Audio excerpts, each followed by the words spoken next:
சொல்றது. அதாவது 100 பேர் இருக்காங்கன்னா அதுல 70 பேர் வந்து சொத்தை பார்த்து தான் சொந்த பந்தங்களை தீர்மானிக்கிறாங்க.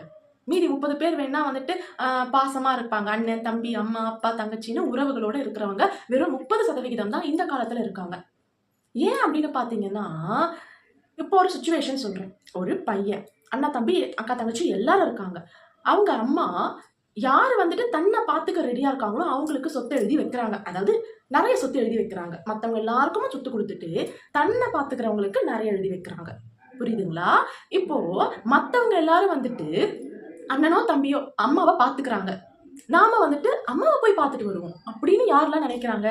இதுல 50% வந்துட்டு நினைக்க மாட்டாங்க. யாரா ஒருத்தர் வந்து அப்படி இருக்கலாம்.